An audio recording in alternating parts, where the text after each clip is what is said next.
Bismillahirrahmanirrahim. Assalamualaikum warahmatullahi wabarakatuh.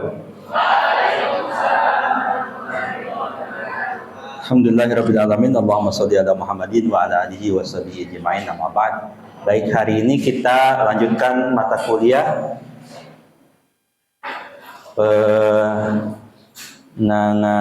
pengantar hukum tata hukum Indonesia. Oke. Cek. Tes. Baik. Hari ini kita akan masuk ke pengantar hukum perdata. Tentang hukum perdata, kemarin kita sudah bicara tentang hukum pidana, betul ya? Suara dari mana tuh? Dari sini apa? Oh iya. Cek. Ya.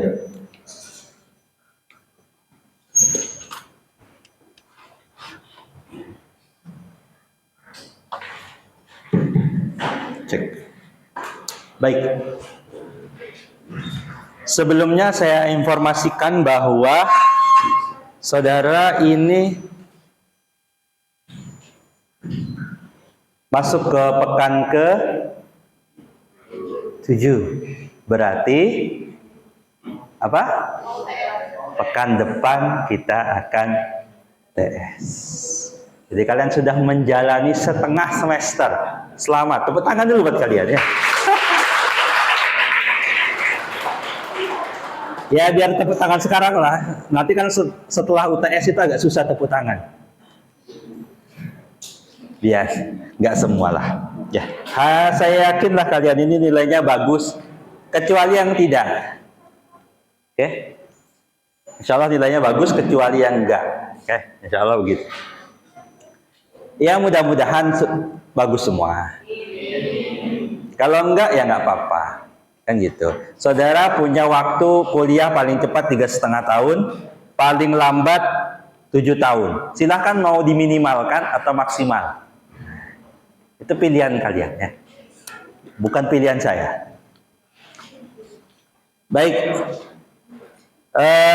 pekan depan kita akan UTS di kelas seperti ini.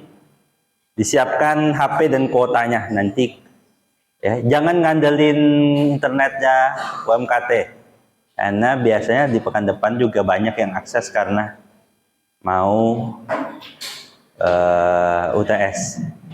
Siapkanlah ya, boleh saja kalau lancar ya alhamdulillah, kalau sedang tidak lancar ya kalian bergantung pada kuota kalian sendiri ya. Kita ujiannya nanti pakai by phone atau mau kalau bawa laptop silahkan juga. Kira-kira kita. Oke.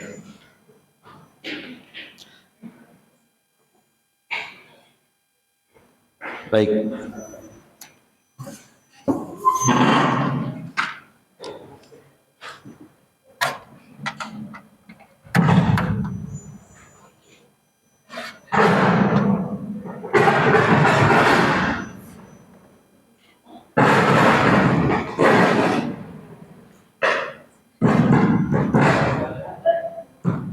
Cek.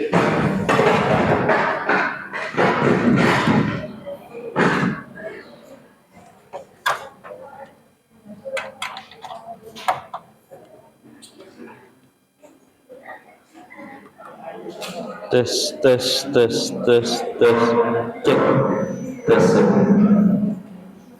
Tes 1 2 tes. Cek. Oke, mohon maaf kalau ada suara-suara. Cek. Tes. Nggak mau. Saya pas nggak bawa mic. Aduh, lupa. Cek 1 2 3 cek. Baik, kita lanjutkan saja walaupun ada distorsinya. Kalau saya ngomong gini dengar nggak? Gini aja ya. Enggak. Jadi pakai mic. Ya, tapi mic-nya ya. Oke lah, gini aja. Bentar. Kok nggak mau? Cek 1 2 3. Tes tuh hilang ya suaranya.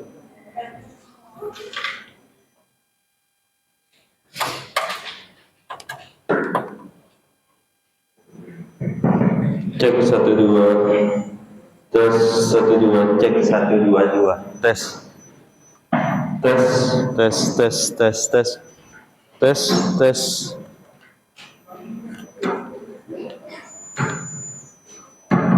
Tes cek 1 2. Tes. Cek. Wow. Tek 1 2. Tes tes tes. Tes 1 2. Tes tes.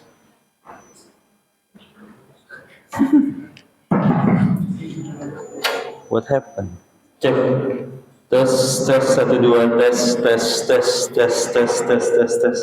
Oke, lanjut ya. Oke, hilang di sini. Di sini ada. Bolehnya di sini doang. Boleh deh. Saya di sini aja deh. Ya ada suaranya di sini doang. Geser dikit hilang. Baik, hari ini kita akan belajar tentang pengantar hukum perdata. Apa yang akan kita pelajari di pengantar hukum perdata?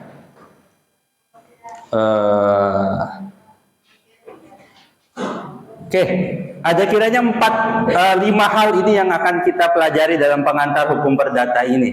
Saudara sudah belajar juga di dalam open learning-nya, kalau sudah belajar. Oke, harapannya sebenarnya begitu ya, saudara belajar dulu, lalu saudara memperjelas, mengklarifikasinya, mengklirkan di kelas ini. Tapi ya kita nikmati sajalah dengan sistem yang ada. Oke, di hukum perdata ini adalah hukum pengantar bahkan untuk bagian sub-sub hukum selanjutnya. Ada beberapa hukum yang berkaitan erat, sangat erat dengan hukum perdata. Jadi hukum perdata ini, kalau gambaran saya adalah rumah dari banyak bidang hukum, rumah besar dari banyak bidang hukum, yang mayoritas pekerja hukum juga bekerja berkaitan dengan ini. Jadi saudara diminta sangat menguasai 2 bidang.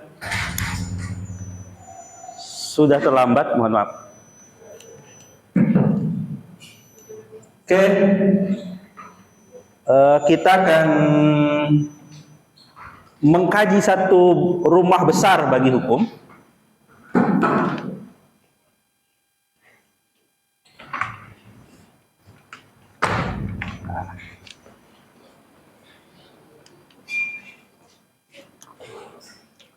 Rumah besar bagi beberapa bidang hukum yang saudara nanti akan temukan mata kuliahnya sendiri. Jadi kalau saudara lepas dan tidak clear tentang mata kuliah hukum perdata ini, saudara akan kerepotan dalam memahami hukum-hukum yang berkaitan erat dengan bidang hukum perdata ini.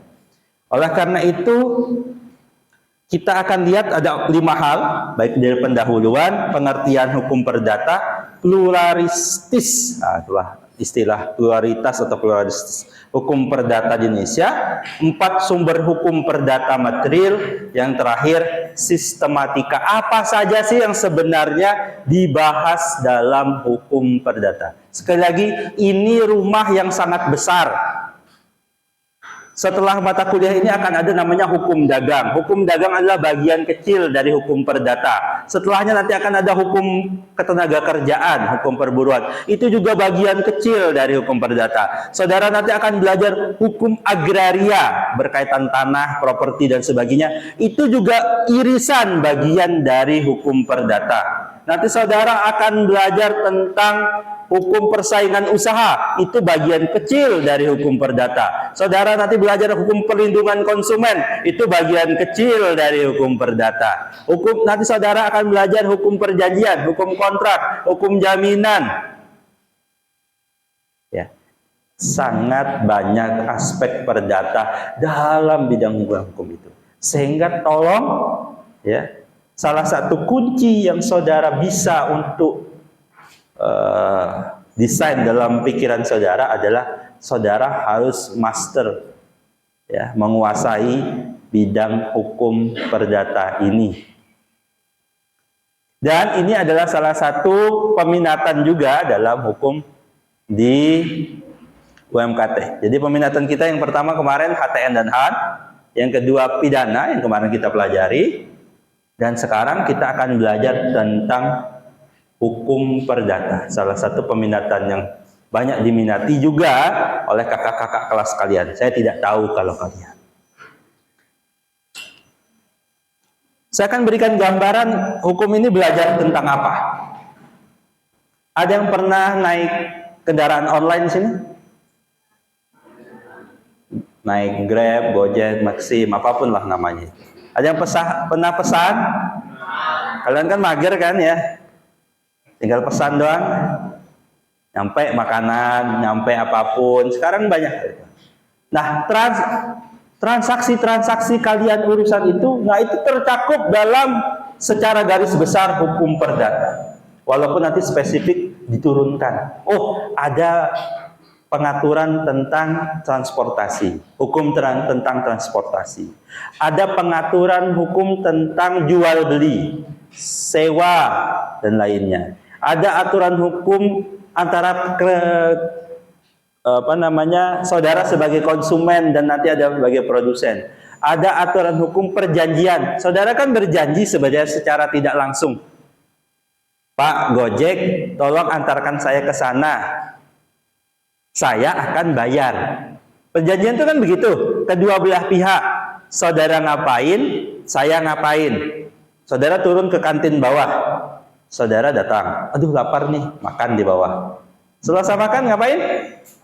Kabur. Enggak ya, saudara bayar. Kenapa saudara mau bayar? Ada nggak perjanjian di awal kalau saudara makan tuh harus bayar? Ada nggak? Ada nggak tertulis aturannya saudara kalau makan di kantin harus bayar? Tahu dari mana harus bayar? Gimana kalau saudara datang-datang ke bawah kira makan-makan terus tiba-tiba pulang terus dipanggil sama ibu kantinnya, mas, bayar dulu mas. Saudara kalian bilang, bu saya ini orang hukum, mahasiswa hukum semester 1. Lalu saudara jawab, dari tadi sampai saya masuk di sini tidak ada aturan yang menuliskan bahwa ketika saya makan saya harus. Berarti saudara ke bawah gitu.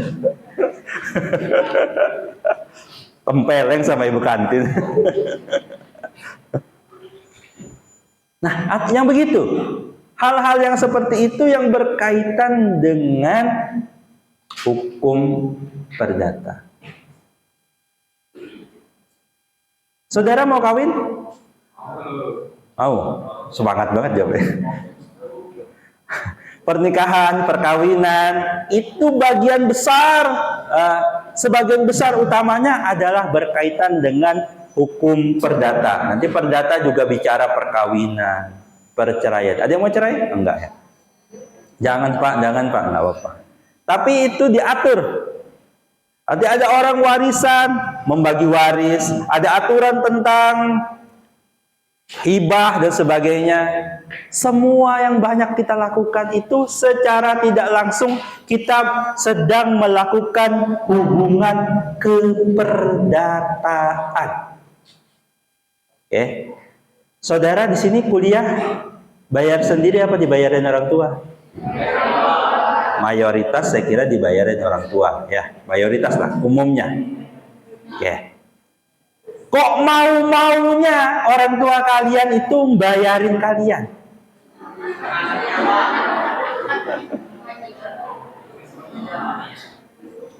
Kalian anaknya ya? Tahu dari mana kalian kalau orang tua kalian itu orang tua kalian? Tahu dari mana? Jangan-jangan kalian anak pungut. Kartu keluarga. Memang kartu keluarga itu pasti.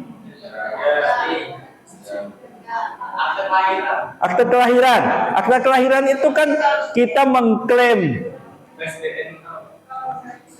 Adakah yang pernah di kelas ini tes DNA? Coba pulang nanti kalian orang tua kalian, Pak, Bu, sepertinya saya tidak punya dasar yang menyebutkan bahwa bapak ibu ini adalah orang tua saya. Dipecat kalian jadi anaknya. Kenapa orang tua kalian bela-belain mau bayarin uang kuliah kalian? Ya. ada hubungan keluarga, ayah, anak, ibu, keluarga dan sebagainya. Itu juga bagian dari hukum perdata. Gimana kalau ada orang tua menelantarkan anaknya? Bagaimana kalau ada anak begini dan begitu? Saya mau putus hubungan sama anak saya. Bisakah? Nah, nanti itu dibicarakan dalam ranah hukum perdata. Jadi hukum ini adalah hukum yang sangat luas. Jadi saudara harus secara garis besar memahami aturan dalam.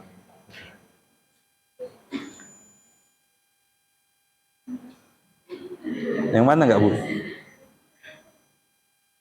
Nggak tahu lah. Oke, saya pas tadi pas tidak pengen bawa mic, pas ternyata tidak bisa. Harus diangkat. Hilang ya? Harus diangkat ya. Dia tidak mau direndahkan.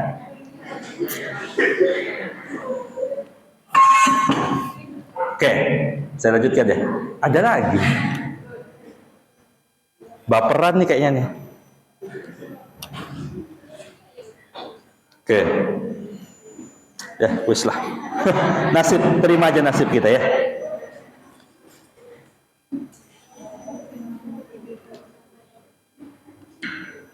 Baik, saya lanjutkan.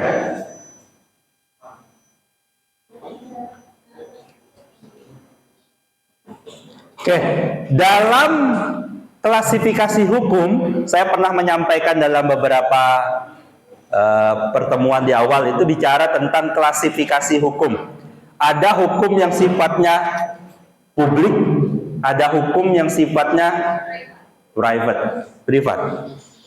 Nah, disinilah kita akan mengenal secara detail pembagian keduanya. Karena pembagian keduanya itu melahirkan satu konsekuensi-konsekuensi tertentu. Oke, kita lihat. Hukum publik adalah ketentuan hukum yang mengatur kepentingan umum, menyangkut kepentingan mengatur atau menyangkut kepentingan umum. Bahasa gampangnya saya kemarin adalah hubungan hukum antara pemerintah, government to government, pemerintah ke pemerintah, atau pemerintah kepada seseorang atau suatu kelompok. Ya, saudara,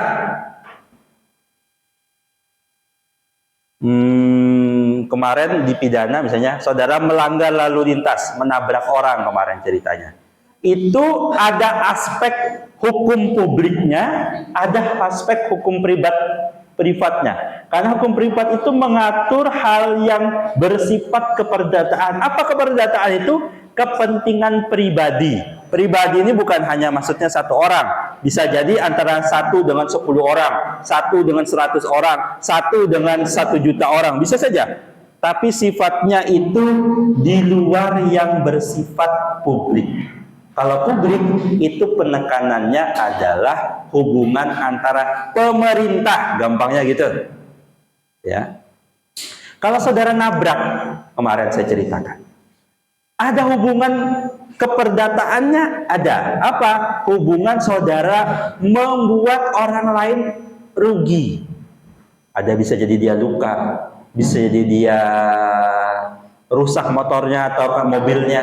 Nah, kerugian itu sifatnya adalah keperdataan. Kenapa? Karena yang dirugikan, disakiti atau mendapatkan dampak langsung itu adalah seseorang atau sekelompok orang. Sedangkan nabrak itu, seperti saya sampaikan dalam hukum pidana, juga punya aspek pidana, hukum publiknya. Di mana aspek hukum publiknya? Karena saudara melanggar pasal yang telah ditetapkan pemerintah. Pidana itu gampangnya gitu. Saudara melanggar aturan yang telah ditetapkan. Apa contohnya? saudara dianggap melanggar kepentingan umum karena telah lalai berkendara, telah lalai dalam menggunakan transportasi dan sebagainya. Kenapa itu diatur? Karena pemerintah penting untuk menjaga ketertiban umum, kepentingan umum, agar tidak sembarang orang bisa bawa kendaraan, tidaklah orang itu bisa bawa kendaraan semau-maunya dan sebagainya.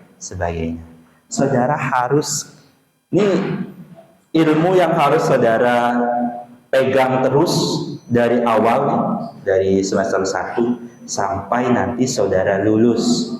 Bahkan di S2, di S3, ini kata kunci dua hal ini.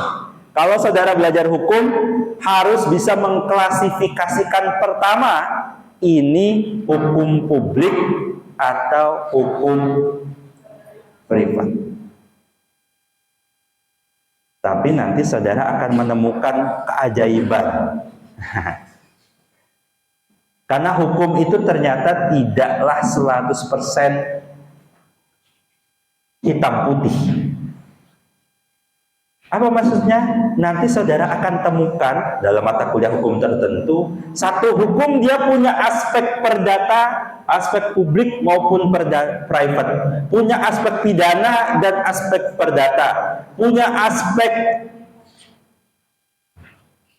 HTM, pidana dan perdata sekaligus. Ya, jadi nanti akan saudara temukan. Tapi saya menggunakan garis bawah, kata-katanya adalah aspek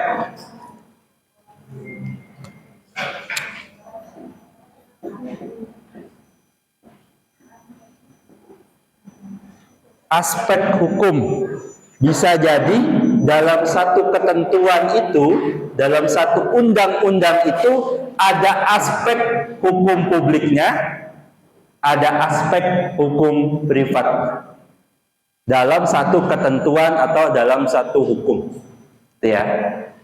Tapi pada dasarnya saudara harus bisa mengklasifikasikan mana yang masuk hukum publik dan mana yang masuk hukum privat.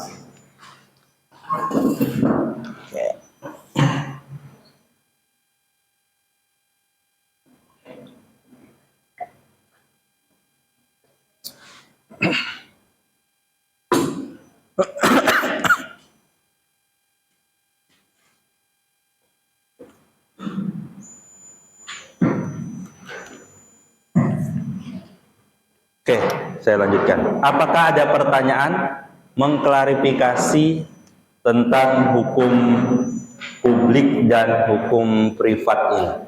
Kalau masih ada yang tidak jelas, saudara silahkan tanya. Karena ini kunci dari berbagai aspek yang akan kita pelajari. Kalau kunci ini salah, tidak akan bisa jalan.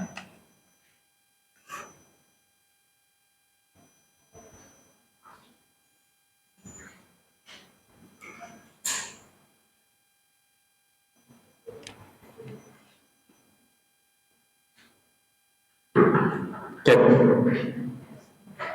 Tes.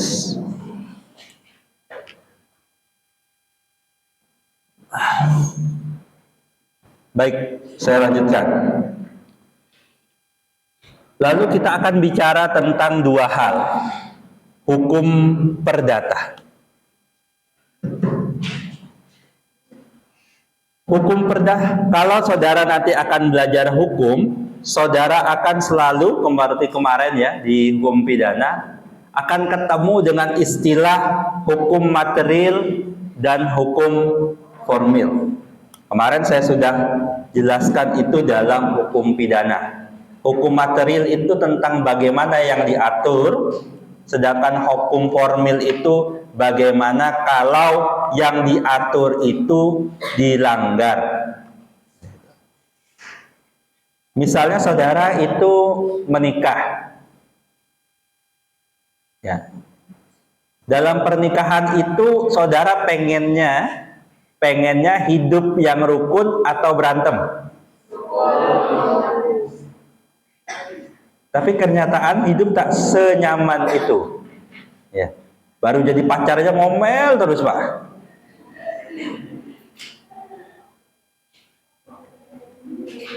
Nah, aspek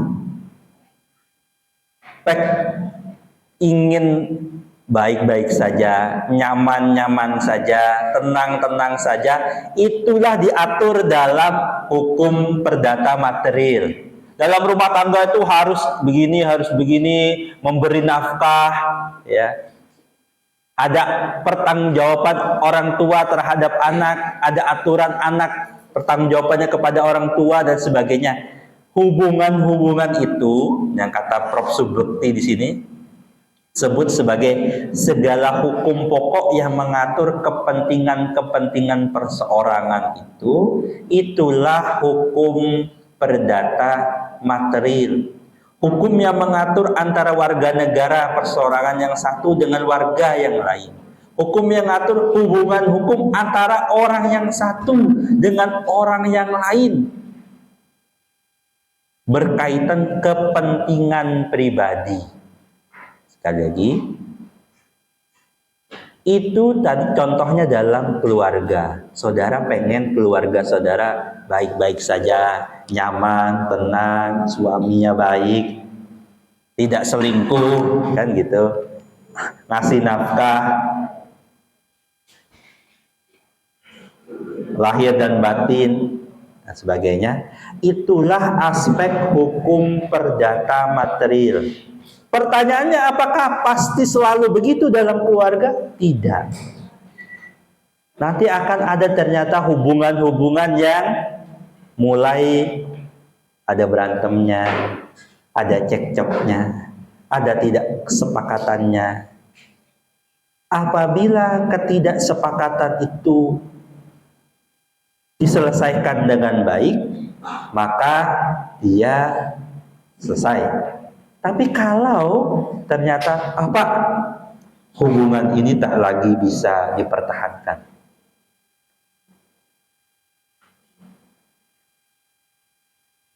aku punya raganya, tapi aku tak punya hatinya.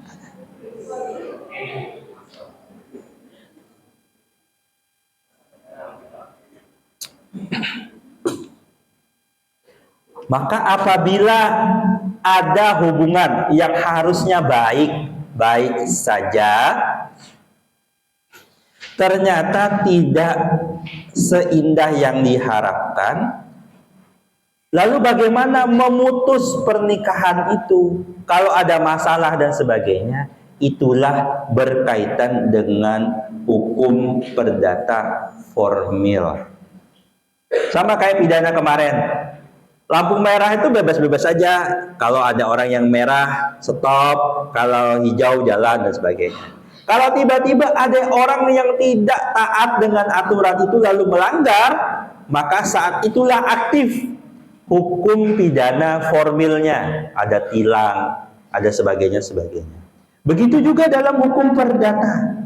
Andai kata ada satu hal yang baik-baik saja itu tak terpenuhi, atau tiba-tiba muncul masalah, atau ada kebutuhan tertentu untuk mendapatkan sesuatu, maka muncul hukum perdata formil. Kalau ada orang meninggal dunia, dia meninggalkan harta banyak sekali, muncul orang-orang yang ingin memperebutkan hartanya itu. Lalu para ahli waris yang sah ingin menetapkan, tolong negara tetapkan kami itu sebagai ahli waris yang sah, karena menurut hukum yang sah adalah A, B, C, D. Apakah semua keluarga itu dapat? Tentu tidak. Hanya orang-orang tertentu yang dapat. Lalu bagaimana untuk menentukannya? Salah satu caranya mereka bisa menghadap pengadilan untuk ditetapkan sebagai ahli waris. Nah, itulah salah satu bentuk hukum perdata formil. Sekali lagi ini mata kuliah pengantar, jadi saya akan ceritakan saja kasus-kasus yang menjadi gambaran saudara. Oh ini tuh ngurusin ini toh bidang hukum ini. Saudara bikin perjanjian, Pak,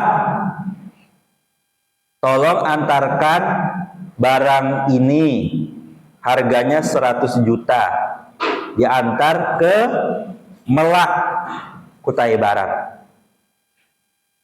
Berapa waktu tempuhnya, Pak? Oh, kami bisa mengantar ini dalam 1 hari. Jadi dikirim hari ini, besok sampai. Berapa biayanya? Biayanya 1 kali pengantaran dengan angka sekian, itu biayanya adalah 3 juta rupiah.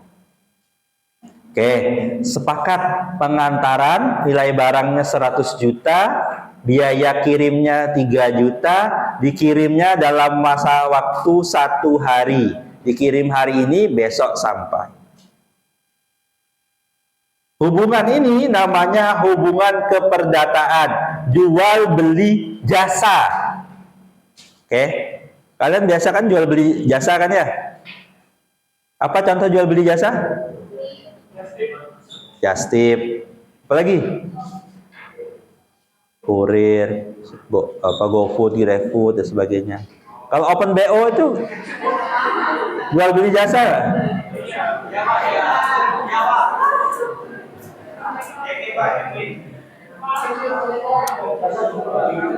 Astagfirullah. Kalau sudah pernah melakukannya, bertaubatlah.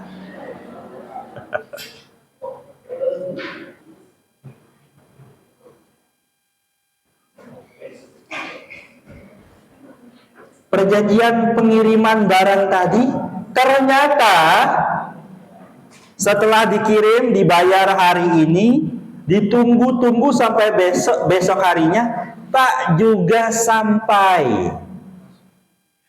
Ditunggu 2 hari, tidak juga sampai. Hari ketiga, orang yang ngirim mendatangi jasa itu. Pak, mana Pak, kok barangnya tidak diantar-antar? Ternyata pas dicek, barangnya masih ada dalam gudang. Mereka di hari pertama itu sudah menyepakati sekian.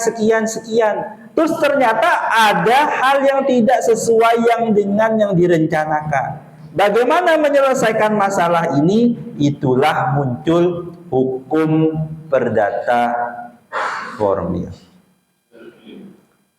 Saudara ini adalah anak orang tua saudara. Oke, tidak ada yang bermasalahkan. Oke. Tapi tiba-tiba ada kasus kayak di Bogor, ada bayi yang tertukar. Ada yang pernah dengar kasus itu? Ya. Bayi itu ketukar, ternyata ada kesalahan dari perawatnya atau terkait gelang di tangannya itu. Hingga salah tertukar anak ini. Dan kasusnya sudah 1 tahun ketukar, baru terungkap dan diproses. Lalu dites DNA, beneran ketukar. Yang tadi anaknya dirawat hari gitu, tiba-tiba diserahkan ke orang lain. Dia dapat anak yang lain kayak gitu. Hubungan orang tua dan anak itu awalnya baik-baik saja tuh. Hukum perdana materialnya dia begini dan begitu, dia ngatur, dia daftarkan akte lahir. Makanya tadi bilang ya, akte lahir pasti valid, belum tentu. Tadi tuh kasusnya. Aduh Pak, kok saya jadi ragu. Orang tua saya tuh kerjanya marah aja. Jangan-jangan bukan orang tua saya. Enggak, bercanda saja ya. Dan tadi ada hubungan keperdataan yang selama ini muncul seperti itu selama 1 tahun antara anak dan orang tua. Tapi ketika muncul masalah, bisa ujungnya, kasus yang tadi itu ujungnya apa? Dikembalikan masing-masing. Putus hubungan keperdataan yang awal, yang tadinya dianggap anak sendiri, masuk dalam kartu keluarga, masuk dalam akta lahir, tiba-tiba di-cut, berganti. Gitu ya. Itu hubungan hukum perdata baik yang material maupun yang formil. Intinya kalau urusan pribadi, ya gampangnya itu, mayoritas itu akan muncul aspek perdata. Sedangkan kalau hukumnya bersifat umum, kepentingan umum, nah ini akan muncul hukum publik. Hukum publik itu bisa macam-macam. Bisa HTN, bisa HAN, bisa pidana, sebagainya. Ya. Paham?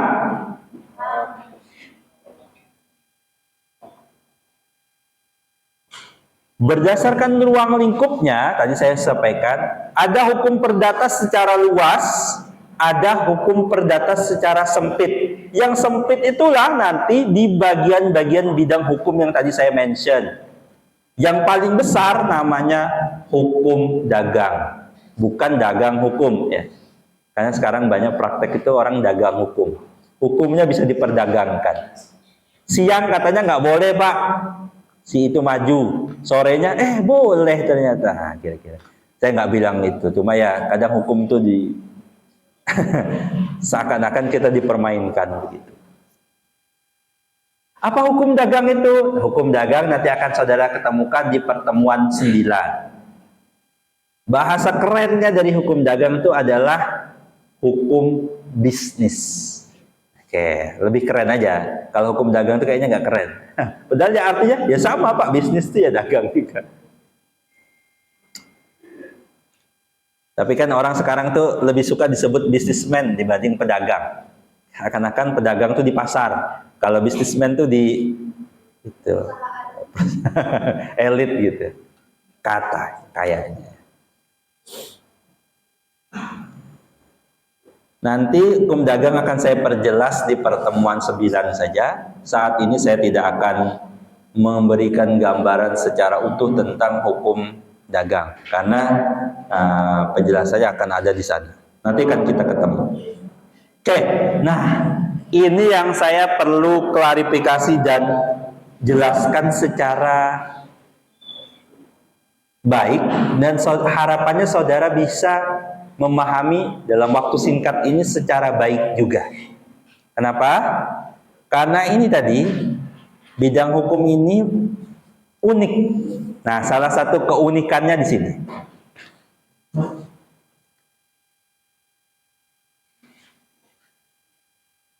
Di pertemuan ketiga atau kalau tidak salah, saya mengajarkan tentang sejarah hukum. Salah satu gunanya belajar sejarah hukum itu muncul di sini. Jadi ada poin 1, 2, 3. Saya agak pisahkan keempat ya. Yang keempat saya pisahkan. Yang di poin 1, 2, 3 inilah yang kemarin saya sampaikan berlaku di zaman mayoritas penjajahan. Dan berdampak sampai hari ini. Punya dampak sampai hari ini. Dulu zaman Belanda itu dalam hukum pidana dia menyamakan seluruhnya ikut yang kemarin saya sebut tuh Wetboek van Strafrecht. Ketika pemerintah Belanda datang menggantikan POC, dia menerapkan hukum pidana itu satu hukum pidana yang berlaku untuk siapapun di negeri ini tanpa pandang bulu. Itu untuk hukum pidana. Uniknya untuk hukum perdata, pemerintah Belanda mempersilahkan. Kenapa? Filosofinya begini. Perdata itu kan urusan kalian, pribadi kalian. Kalian mau pakai aturan yang mana silahkan. Kalian mau nikah pakai, kalau agamanya Muslim pakai cara Muslim. Yang Kristen nikahnya ya pakai cara Kristen. Yang Hindu nikah pakai cara Hindu. Gitu. Hukum perdata itu berbasis ya dia punya karakter apa? Dia punya yang melekat pada dia karena urusan pribadi, entah agamanya, entah sukunya, entah budaya di wilayah mana. Nah, hukum perdata ini oleh Belanda dipersilahkan beda-beda. Dan itu terbawa sampai hari ini. Sampai hari ini, saudara, kalau mau, contoh ya, mau beli kendaraan bermotor dan pakai sistemnya tidak tunai, saudara diberi pilihan. Mau pakai perjanjian kredit yang konvensional, itu berarti turunan dari hukum perdata barat, atau mau pakai akad syariah. Nah, itu turunan dari hukum perdata Islam. Diberi pilihan. Tidak dipaksakan. Oh, harus pakai satu ini. Nah, jadi camkan untuk urusan perdata kita diberikan pilihan-pilihan. Ini diterapkan sejak kapan? Sejak zaman Belanda. Dan itu dipersilahkan, dan banyak aspek itu. Banyak ya, tidak semua. Aspek itu yang berlaku. Lalu ketika Indonesia merdeka gimana? Ada aturan, sebagian kecil aturan dibikin sama. Jadi pokoknya harus begini, nah gitu. Sebagian besarnya bebas. Pilih tuh, mau perdata barat, perdata adat, perdata Islam, disilahkan pilih. Contoh, saudara kalau mau menikah, pemerintah mengatur menikah aturannya harus begini, begini. Ada aturan yang ditetapkan. Menikah harus usianya minimal perempuan 19 tahun. Nah, gitu. Dari bawah itu nanti ada aturan begini. Kalau tidak sesuai itu. Lalu harus antara jenis kelamin yang berbeda. Ya. Karena kalau bercandanya itu Tuhan menciptakan Adam dan Hawa, bukan Adam dan Bambang. Ya. Di Indonesia diatur tidak boleh ada perkawinan sama jenis manusia kan? Bukan. Ya, sesama jenis maksudnya kelamin yang sama. Harus antara laki-laki dan perempuan. Dan dia manusia. Karena nikah bukan antara manusia dengan apa? Sekarang itu kan lagi ramai kalau dilihat di YouTube tuh macam-macam. Ada yang nikah sama boneka, ada menikah sama apa. Aturan yang berlaku di hukum perdata nasional kita tidak memperkenalkan itu. Lalu prosesi nikahnya itu dikembalikan ke masing-masing. Ada yang menikah di gereja, aturannya ikut aturan gereja. Yang menikah di Muslim menikah di mana? Di mana saja boleh, tapi harus di hadapan. Boleh di masjid, boleh di rumah, kan gitu. Di hadapan KUA, ya, di hadapan KUA. KUA-nya boleh di kantornya, pejabat KUA-nya itu namanya bukan KUA, pejabat pencatat akta nikah, ya, gitu. Jadi ada yang diatur, lalu ada yang dibebaskan. Hukum perdata nasional nggak ngatur, mau kalian pakai jujuran kek, mau pakai uang panai kek, mau nggak pakai apa-apa silahkan, bebas. Tapi itu dikembalikan ke adat masing-masing, budayanya masing-masing, sebagainya. Jadi urusannya itu ada yang diatur spesifik oleh pemerintah dalam hukum perdata nasional, dan itu sifatnya sedikit. Nah, lalu ada yang dibebaskan diatur. Nah, nanti saudara akan temukan aspek hukum. Oh, ada hukum perdata urusan ketenaga kerjaan. Mayoritasnya diatur Pemerintah menetapkan begini-begini. Selain itu bebas. Dipersilahkan mau pakai aturan yang mana. Gitu ya.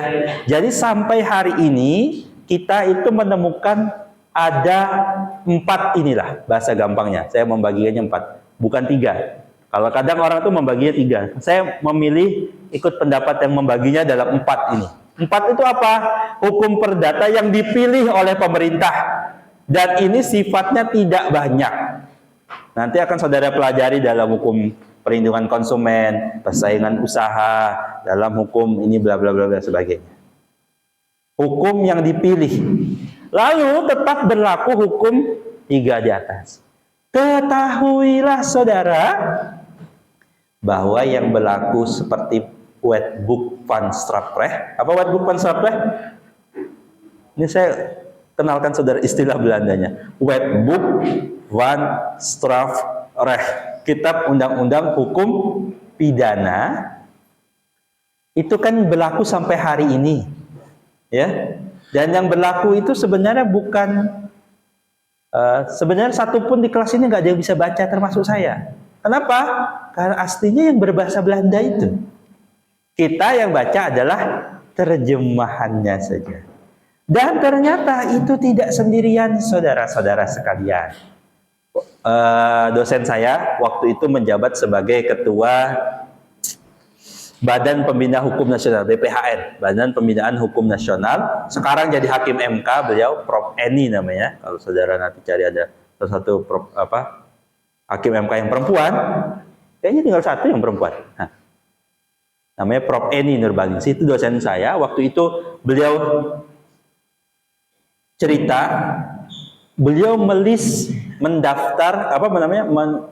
daftar hukum-hukum Belanda yang masih berlaku di Indonesia sampai hari ini. Ternyata jumlahnya cukup banyak. Salah satu yang terkenal, ya, selain tadi kitab undang-undang hukum pidana, juga ini kitab undang-undang hukum perdata. Dan hukum itu untuk hukum materialnya. Hukum formilnya juga masih berlaku kitab undang-undang hukum acara perdata, yang itu aslinya berbahasa Belanda, berlaku sampai detik, sampai saat saya ngomong pertanggal 17 bulan 10 hari Selasa jam 8:32:27 masih berlaku. Jadi kalau kalian bahasa asing, salah satu bahasa yang bagus untuk dipelajari buat orang hukum bukan bahasa Korea, ya, tapi bahasa Oke. Ada yang bertanya tentang pembagian ini. Saya akan perbanyak cerita contoh-contohnya saja, karena ini penting buat saudara.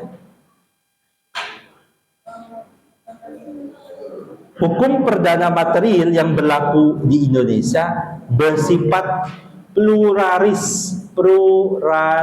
Maksudnya apa? Ada beragam. Dan semuanya diakui dan sah di Indonesia. Hal ini terkait dengan sejarah politik hukum pada masa Hindia Belanda.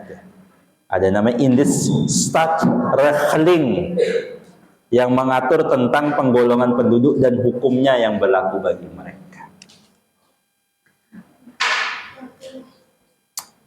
Kalau ada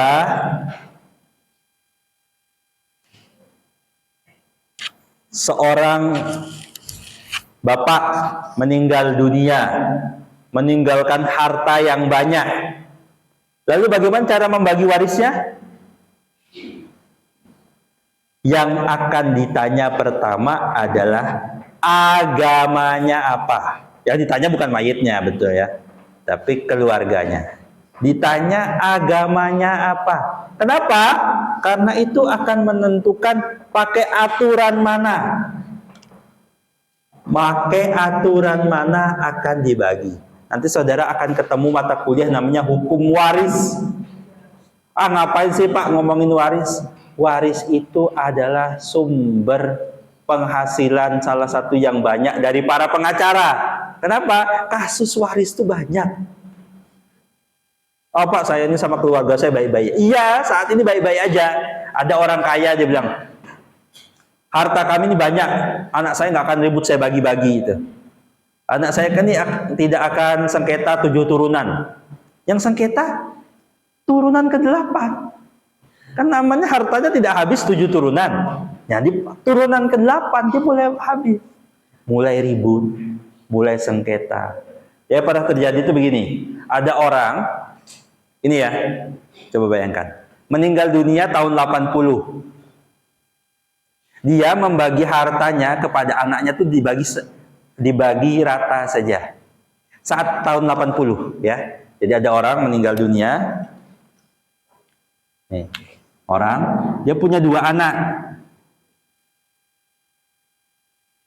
Anak pertama, nah kedua, ini dikasih emas. Ya, anggap aja emas batangan. Nilainya tahun 80 itu anggap saja ya, anggapnya 1 miliar. Si B ini nggak dapat emas, dapatnya tanah sawah. Ya itulah sawah, kalian kan bikin kayak gitu ya, waktu kecil ya. Sawah. Nilainya saat tahun 80 itu, 1980, sama juga 1 M. Adil? Bagi rata nih, dianggap adil ya. Ya. Tahun 2010, anak dari A, anggap aja nama anaknya C, menggugat D. Kenapa? Karena kata C, dulu orang tua kita dibagi tidak adil. Kenapa? Karena tahun 2010 tanahnya ini jadi tinggi, ini tidak sama lagi. Emasnya waktu itu jadi, mungkin sekarang dinilai tahun 2010 ini jadi 5M. Mungkin saja nih. Tanahnya, karena ternyata jadi tanah wilayah strategis, tanahnya tidak lagi berangka 1M, tapi jadi 30M. Apakah ini sama rata? Ya. Tapi kan waktu bagi sama. Nah, mulai itu aspek bagi waris itu mulai rame itu. Waktu dulu mungkin tidak berharga. Apa sih tanah dicuek-cuekin aja lah. Tapi ternyata mulai jadi masalah. Kenapa banyak sengketa itu? Pertama, mungkin waktu itu A dan B sama-sama masih kaya, cuek aja. Masalahnya pas sudah di turunannya, ini miskin, ini kaya, proteslah dia. Kok orang tua saya cuma dapat emas gini, sedangkan dia enak banget bisa dapat. Nah, misalnya begitu, sengketamu. Ini kalau dibawa ke pengadilan nanti akan ditanya agamanya apa. Apakah benar bagi warisnya begini? Boleh. Kalau dalam Islam boleh nggak begini? Nah, mulai lagi. Saya nggak tahu pernah cerita di sini apa tidak. Saya pernah klien menghadap saya. Usia klien itu waktu datang ke saya itu sekitar 60-an karena beliau itu pensiunan PNS. Oke. Dia digugat oleh seseorang. Digugatnya apa? Dia digugat atas kepemilikan sawahnya. Ternyata dia itu mendapatkan harta warisan dari ibunya. 1 petak sawah. Oke. Apa 1 petak dong murah Pak? Tanahnya waktu itu ditaksir sekitar 800 juta. Itu tahun 2015 kalau tidak seingat saya. Siapa yang menggugat? Ini yang jadi menarik. Yang menggugat ternyata adalah gini. Tanah itu didapat dari ibunya, ibunya ini dapat dari kakaknya. Jadi ibu itu punya seorang kakak, kakaknya ini tidak punya anak, jadi diwariskan ke adiknya, turun ke dia, gitu ya. Bisa dibayangkan itu kakaknya dulu tahun berapa, usia berapa, kan gitu. Kenapa? Karena ini 2015 tanahnya itu dimiliki oleh klien saya yang usianya saja sudah 60 tahun. Bisa dibayangkan kakak-kakak orang tuanya itu tahun berapa, apalagi kakaknya dari orang tuanya. Tiba-tiba datang seseorang masih muda mengaku adalah keturunan dari pemilik tanah yang pertama tuh, si kakak. Ya kan? Dia, klien saya dapat dari ibunya, ibunya ini dapat dari kakaknya. Nah, ternyata ada orang mengaku istri kedua. Karena dari istri pertamanya nggak punya anak. Dia mengaku istri kedua, anak dari istri kedua. Panjang sekali urusannya. Padahal ternyata dicek-cek pernikahannya tahun kapan? Pernikahannya itu tahun sekitar 70-an atau 80-an. Sudah sangat lama juga. Punya anak, katanya. Bayangkan, ada orang sudah tua, ngelola tanah, nggak tahu apa-apa. Apakah dia sengketa sama keluarganya? Tidak. Kakak adiknya tidak ada yang bermasalah. Tiba-tiba datang orang yang mengaku-ngaku dari istri kedua. Saya pernah lagi nangani satu kasus, ini lebih ajaib lagi. Anak dari istri ketiga. Tuh ya, hati-hati yang mau punya istri banyak. Saya tidak mengatakan apakah pasti sengketa, tidak. Saya sih senang-senang aja. Kenapa? Dari sengketa mereka saya dapat duit. Pengacara kan gitu ya, doanya jelek. Jadi sama kayak pengacara dokter itu kan omongnya agak omong kosong. Kata dokter, cepat-cepat sehat Pak ya, gitu ya. Sehat-sehat ya Pak ya. Itu kalau semua orang sehat, dokternya yang nangis, dokternya yang sakit. Kenapa? Nggak ada pasien. Jadi kalau bilang, mudahan sehat-sehat semuanya ya, itu omongan kosong dari dokter. Doa yang paling jelek itu kan, contoh gini, saya nggak tahu ini doa baik apa jelek. Saudara tiba-tiba ketemu tukang gali kubur. Terus saudara doakan, mudahan rezekinya banyak ya Pak. Itu doa baik apa doa jelek? Saudara ketemu tukang gali kubur. Saudara katakan, mudahan rezekinya lancar ya Pak, banyak. Nah, itu doa baik apa doa jelek? Hah? Doa baik atau jelek? Berarti supaya dia rezekinya banyak dari mana? Banyak orang mati. Itu saya yakin waktu corona itu salah satu Tuhan sedang memilihkan, mengabulkan doa 1-2 orang itu. Ya kan? Pasti mendoakan tukang gali kubur, mudahan rezekinya banyak ya Pak. Oh, turunkan penyakit corona itu. Biar apa? Biar rezeki tukang gali kubur itu banyak. Saya pernah waktu Covid itu memang tukang gali kubur yang penyerah. Nggak Pak, hari ini saya Pak, cari yang lain Pak. Kenapa? Banyak banget orderannya. Beneran itu, kejadian nyata. Orderannya. Bahkan pernah waktu Covid itu saya kehilangan paman saya. Kita ordernya itu jam 9 sudah ready. Enggak tukang kuburannya itu, liang kuburnya itu. Jam 12 baru ready. Kenapa? Banyak Pak. Orderannya numpuk kata dia. Orangnya kurang. Kami sambil rekrut karyawan gitu. Bercanda. Ya gitu. Sampai untuk tukang gali kuburnya itu nggak cukup tenaganya untuk menggali banyak kuburan.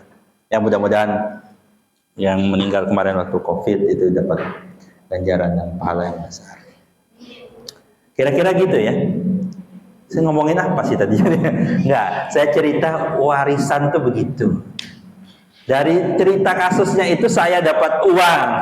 Ya, gitulah lawyer itu kadang dari susahnya orang. Kalau ada orang mau cerai aja. Pakai saya, bayar sekian gitu. Kira-kira begitu. Hukum ini dia punya banyak aspek.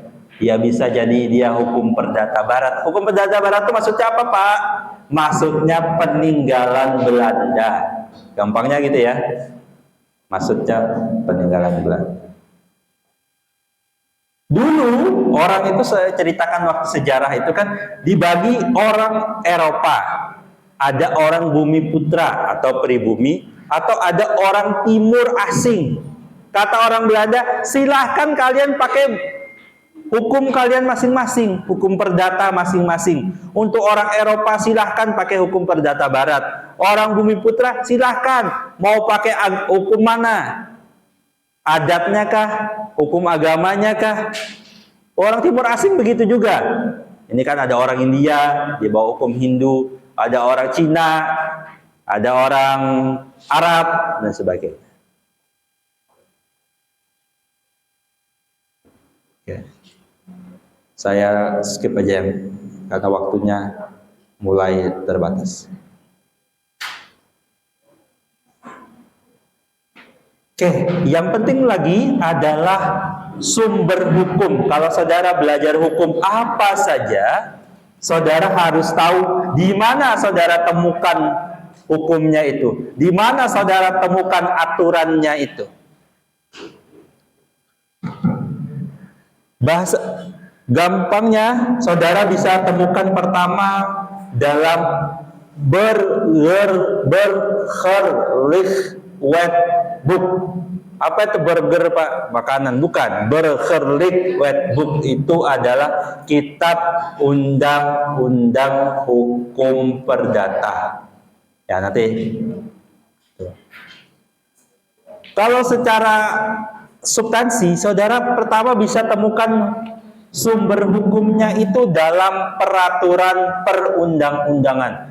Sangat banyak. Jadi sekali lagi, saya tidak menyuruh saudara menghafal, karena tidak mungkin hafal. Tidak mungkin. Sekarang itu kan ada Google, tinggal googling. Tidak bakal hafal, saudara. Oleh karena itu, kita tahu gambarannya saja. Di mana? Di peraturan mana? Oh, itu diatur di undang-undang mana? Yang pertama saudara cari kalau urusan perdata di kitab undang-undang hukum perdata tadi, Burgerlich Wetboek. Apakah cukup di situ? Tidak. Akan ada puluhan, mungkin ratusan peraturan yang berkaitan. Aduh Pak, ternyata hukumnya susah ya Pak. Saya kira ternyata gampang. Udah pindah jurusan masih boleh.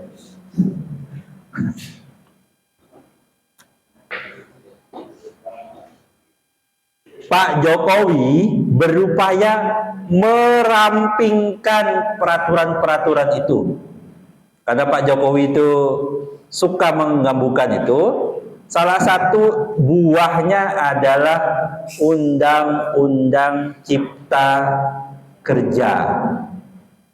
Nah, Cipta Kerja itu adalah salah satu perampingan dari banyak aturan. Apa yang diatur di situ? Mayoritasnya adalah hukum perdata. Rampingnya berapa banyak, Pak? Sekian ribu pasal itu ya. Pasalnya berapa Cipta Kerja?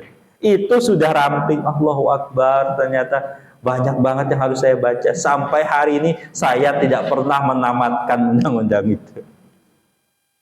Berapa undang-undang yang Bapak yang pernah tamatkan? Tak banyak pun. Jadi nyantai aja lah ya. Lalu dari mana Pak hukum, sumber hukum yang mana lagi yang dipakai? Ini sebenarnya tambahan. Apa? Ada hukum adat atau hukum agama? Ini harus saya tambahkan. Hukum adat atau hukum agama. Warisan, pernikahan, hibah. Sekarang nanti kan kita ada bidang hukum Islam. Mata kuliah hukum Islam itu banyak juga aspek perdatanya. Zakat, infak, sedekah, perbankan Islam, asuransi syariah, macam-macam lah itu. Ekonomi syariah yang sekarang berkembang, bank perbankan syariah. gadai syariah, kredit syariah, semua aspek-aspek itu didapat dari mana? Bisa dilihat dalam hukum agamanya. Nomor 3, tadi kan di awal kita tadi ngomongin apa dasar hukum saudara bayar di ibu kantin, ya kan? Jawabannya nomor 3 itu kebiasaan. Dalam kebiasaan dianggap orang yang datang ke kantin lalu pesan itu dianggap menyetujui satu perjanjian jual beli yang mana pedagang memberikannya makanan dan saudara wajib membayarnya. Jadi jangan pakai alasan nggak ada undang-undangnya Pak. Ada sumber hukumnya. Ada sumber hukum yang namanya kebiasaan. Dasar jadi kebiasaannya enggak. Ini maksudnya kebiasaan yang sudah diakui dan itu menjadi hukum yang berlaku bagi masing-masing kita. Kan gitu. Hukum yang bisa dipakai dari itu ya. Jadi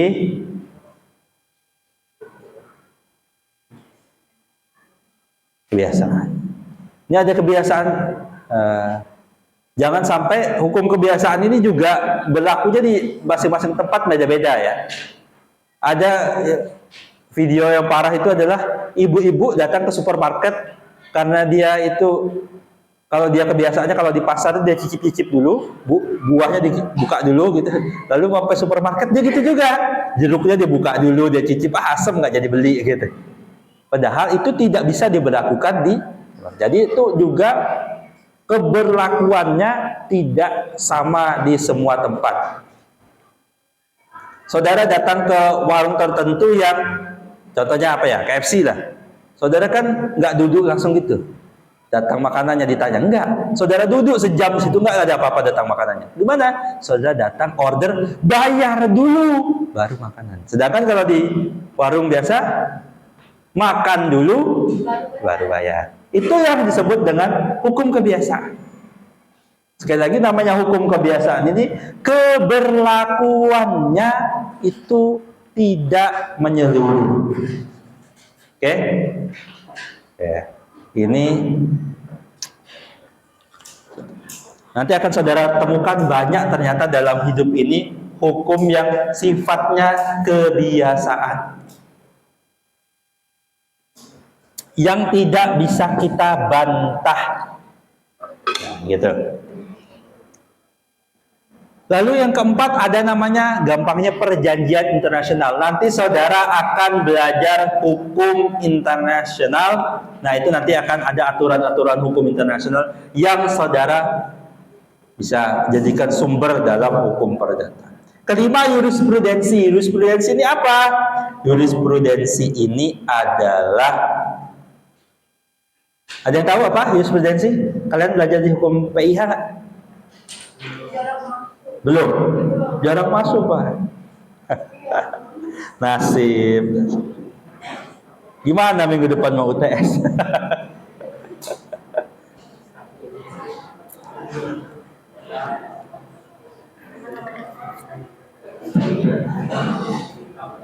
Baik, tenang. Jurisprudensi itu adalah putusan hakim. Ya, putusan hakim yang diikuti oleh hakim-hakim yang lainnya, bahasa gampangnya begitu. Itulah yang disebut sebagai jurisprudensi. Yang terakhir adalah doktrin. Ada yang tahu doktrin itu apa? Ada yang tahu doktrin itu apa?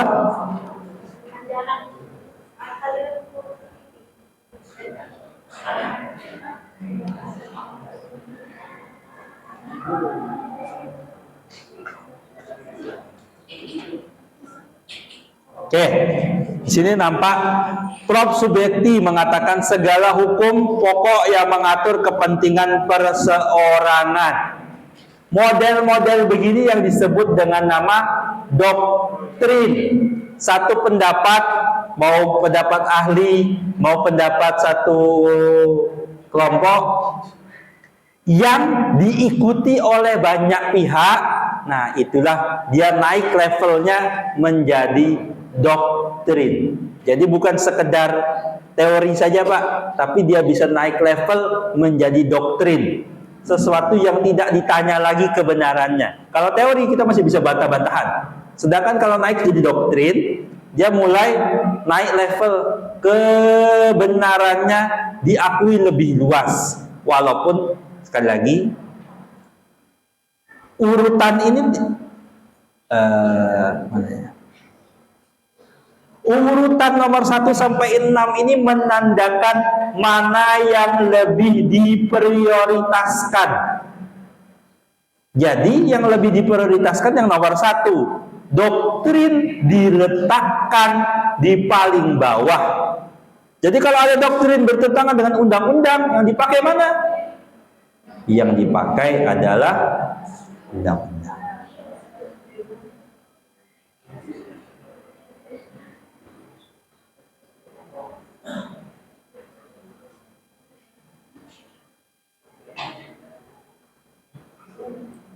Saya loncat ke sini.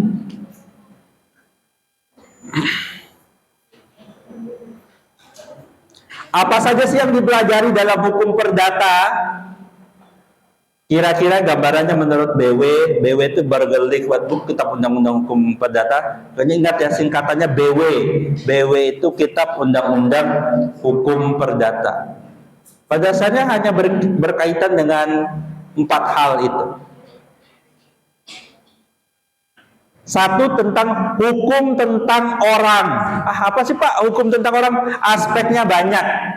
Bicara tentang hubungan keluarga, hubungan maksudnya dia sebagai anak dan sebagainya.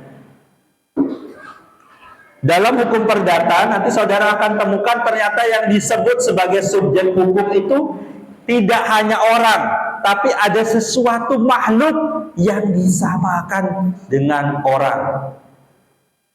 Suatu makhluk yang disamakan dengan orang. Hantu Pak? Bukan. Tuyul? Bukan. Kuntilanak? Bukan. Istilah dalam hukumnya adalah badan hukum. Apa itu badan hukum? Perusahaan, PT, yayasan, koperasi, persyarikatan kayak Muhammadiyah ini, ormas ya. Itu disamakan dengan orang. Pak, itu kan benda mati, Pak. Makhluk ya, Pak. Maksudnya disamakan itu dia boleh punya hal-hal tertentu dalam perdata. Hal tertentu saja. Apa? Perusahaan, yayasan, koperasi dan sebagainya itu boleh punya tanah, boleh punya gedung. Ini gedung ini, apakah punya Pak Rektor? Bukan. Apakah punya ketua umum Muhammadiyah? Bukan, tapi punya ormas Muhammadiyah. Kepemilikannya bukan pada orang, tapi pada badan hukum. Jadi badan hukum itu sesuatu yang disamakan dengan orang. Gampangnya gitu. Ada sesuatu makhluk yang disamakan dengan orang. Untuk apa? Agar dia punya aspek-aspek tertentu. Dia bisa melakukan perikatan. Nah, nomor 3 ya. Ada sebagainya. Nanti saya jelasin ya. Itu terkait dengan orang. Ada dalam perdata tuh menarik tentang orang. Kalau ada kecelakaan pesawat gitu ya, saudara kan sering lihat penumpangnya total 100 orang. 91 meninggal dunia, 9 hilang. Bedanya apa sih? Kan penumpangnya 100 jatuh di laut, 91 meninggal dunia, 9 hilang. Kenapa ada yang hilang itu? Raib ditelan bumi, apa? Makan ikan. Apa yang dimaksud dengan hilang? belum ditemukan, belum diketahui, tidak ada identitasnya, tidak bisa diidentifikasi apakah orang itu sudah mati, ya gampangnya gitu. Ya matilah Pak kalau gitu. Dalam hukum kita tidak bisa menentukan seseorang itu mati tanpa ada keterangan kematian itu. Lalu gimana yang 9 ini? Nah inilah yang nanti punya aturan, itu kan bagian hukum orang itu. Sampai berapa tahun sih dia itu boleh dianggap masih hidup. Jadi selama masih disebut hilang, status hukumnya dia masih hidup. Apa sih Pak kepentingannya? Sebentar. Kalau saudara menikah, suami saudara itu masuk dari 91 yang meninggal dunia, maka saudara statusnya langsung berubah jadi janda atau duda. Bagi yang pasangan yang 9 itu gimana? Statusnya rumah tangganya masih berlaku. Dia masih statusnya istri. Itu salah satu aspeknya. Harta warisannya belum boleh dibagi. Kalau pekerjaan, apakah langsung diputus? Tidak. Di aturan hukum ketenaga kerjaannya belum dihitung sebagai orang yang mati. Gitu. Jadi aspek hilang itu ternyata tidak sepele, banyak dampaknya. Apa Pak, tapi kalau udah hilang 20 tahun, 30 tahun gimana Pak? Apakah istrinya kalau mau menikah lagi harus mengurus cerai? Sedangkan yang suaminya meninggal dunia langsung nggak perlu ngurus cerai. Kenapa? Karena statusnya langsung berubah jadi janda atau duda. Sedangkan yang ini, pasangannya yang hilang ini, itu kalau mau nikah lagi gimana?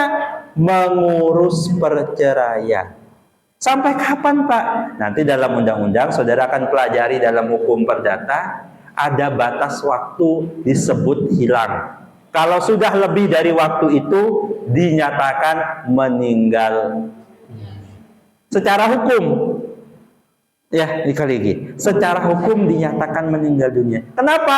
Ada potensi masih hidup. Potensi walaupun 0,00000, dibayangkan dia dinyatakan hilang. Kan ada tuh yang kayak kemarin tuh di Malaysia tuh MH370 ya itu. Yang sampai sekarang puingnya satu pun tidak ada itu.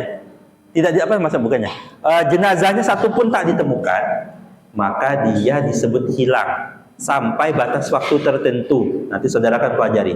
Misalnya ada berapa tahun gitu. Ketika sudah ditetapkan berubah lewat waktunya, dia akan ditetapkan sebagai orang yang meninggal dunia. Tapi ajaibnya bisa jadi tiba-tiba ujuk-ujuk orangnya pulang. Apakah itu bangkit dari kubur? Tidak. Kan dia statusnya sudah mati. Gimana? Status hukumnya yang untuk orang hilang ini, dia dinyatakan mati bukan berdasar medis, bukan berdasar biologi gitu ya, tapi dia berdasarkan hukum dinyatakan mati. Bisa jadi orangnya belum. Nah itu aspek tentang hukum orang. Menarik pokoknya perdata ini aspeknya banyak sekali. Ada hukum tentang benda. Aspek benda ini bisa macam-macam. Ada benda bergerak, ada benda tidak bergerak, ada benda berharga. Kalau saudara dikasih pacar saudara satu benda, itu maksudnya benda berharga enggak? Bagi saudara itu berharga. Tapi menurut hukum yang disebut benda berharga itu ada hal-hal tertentu. Nanti saudara pelajari.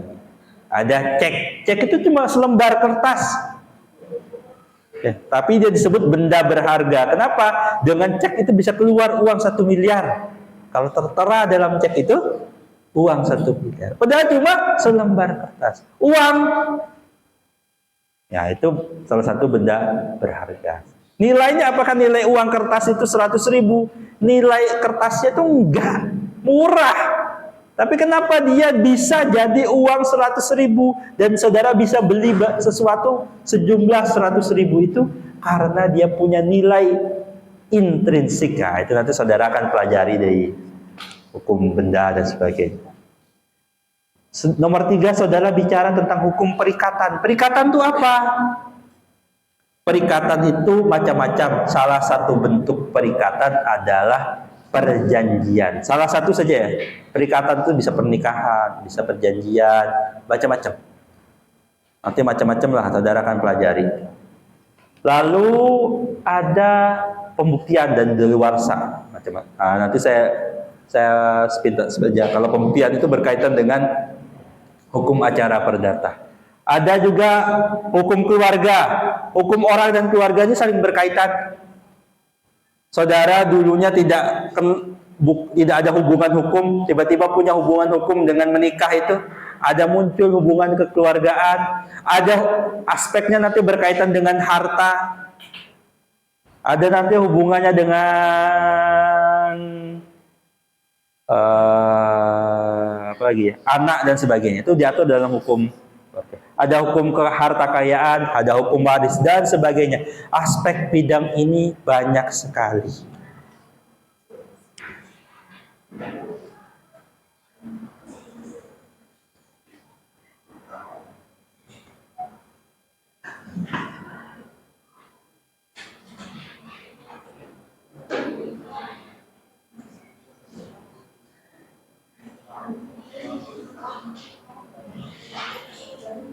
Oke, saya akan menunjukkan ada hukum-hukum yang tadi ya, kita itu punya hukum perdata nasional. Kenapa?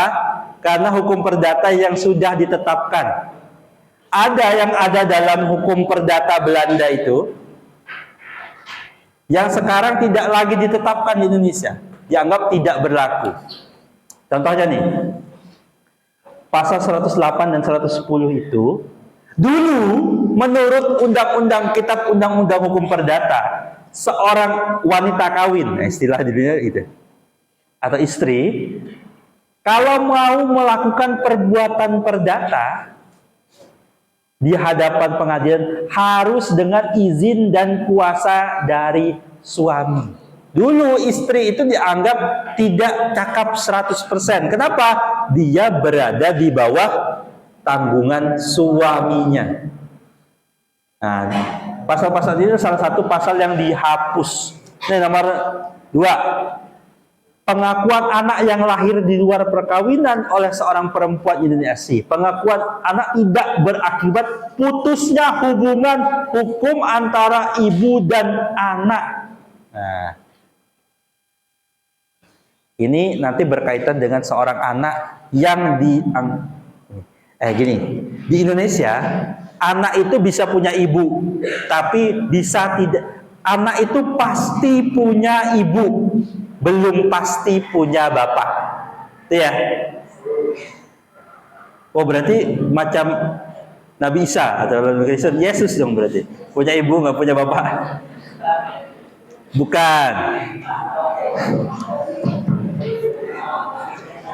Oke, perhatian.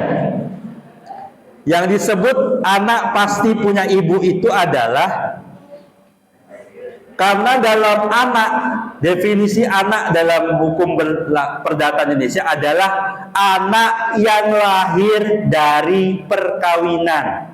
Maka anak yang lahir di luar perkawinan hanya dilekatkan kepada ibunya. Jadi di akta kelahirannya hanya nama ibunya saja. Bapaknya enggak ada. Makanya mbak-mbak hati-hati ya. Bapak-bapak itu bisa lepas. Ya. Kalau saudara kejadian begitu, bisa jadi anaknya nanti punya ibu tak punya bapak. Itu ya. Ada pertanyaan? Tidak ada. Ada? Ya.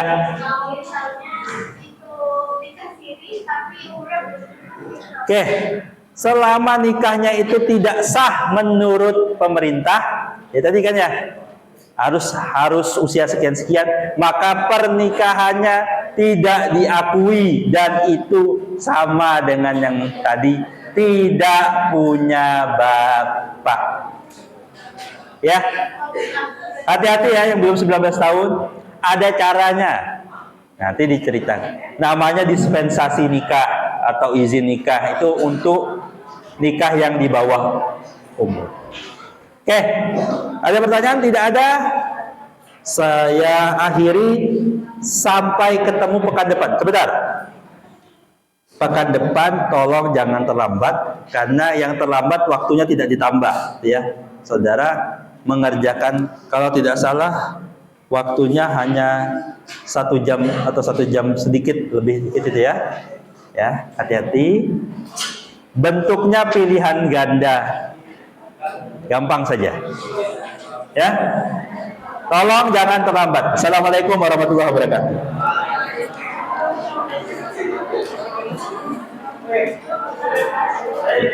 Aku punya anak.